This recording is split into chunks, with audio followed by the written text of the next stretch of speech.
आणि यानंतर थेट जाऊयात मंत्री संजय शिरसाट सध्या बोलतात। त्या मूळ गाभ्याला दिलेला हा छेद आहे। मुंबईमध्ये मराठी माणसा व्यतिरिक्त कोणी महापौर होऊ नये, हिंदी भाषिक सुद्धा नसावा, मुस्लिम तर दूरच, अशी जी भावना यांची होती।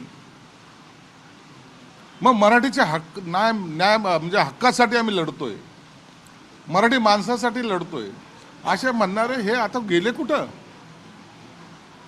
तुम्हाला गुजराती चालत नाही, पंजाबी चालत नाही, सिंधी चालत नाही, कोणताच समाजाचा इतर चालत नाही ना, हे समाजाचा तुम्हाला चालतो याचा अर्थ तुमची असलेली भूमिका आता बदललेली।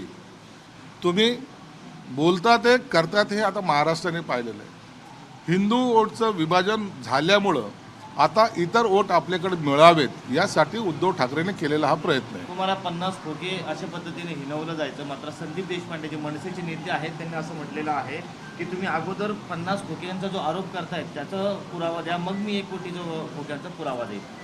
नाही, आम्ही जे काही आरोप, आमच्यावर जे आरोप व्हायचे ना, आता हेच आरोप यांच्यावर उलटलेले आहेत, हेच लोक विकले गेलेले आहेत। चंद्रपूरमध्ये तुम्ही पाहिलं असेल या कशा पद्धतीने यांच्यावर त्यांनी तडजोडी केलेल्या आहेत आणि आता अशा तडजोडी महाराष्ट्रामध्ये सर्वीकडे उभाटाला कराव्या लागतील, ही वस्तुस्थिती आहे। याच तडजोडीवरून विचारतोय, भाजपला रोखण्यासाठी धाराशिवमध्ये तुमची शिवसेना आणि त्यांची शिवसेना एकत्र येणार असं चित्र दिसतंय आणि जोरदार चर्चा सुरू आहे। नाही, धाराशिवमध्ये तसं नाही आहे। काही जिल्हा परिषद सदस्यांनी शिवसेनेला पाठिंबा द्यायचं निश्चित त्यांनी सांगितलेलं आहे।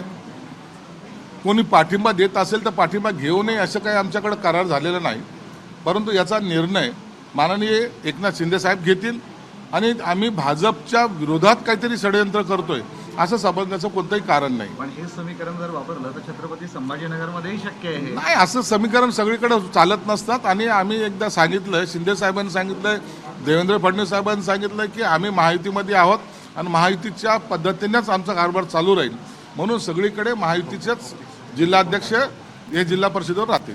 महापालिका आणि जिल्हा परिषदमध्ये अनेक ठिकाणी तुमच्या शिवसेनेला अपेक्षित यश मिळालं नाही, एकनाथ शिंदे नाराज आहे आणि त्या संबंधित आमदारांची मंत्र्यांची बैठक बोलवणार।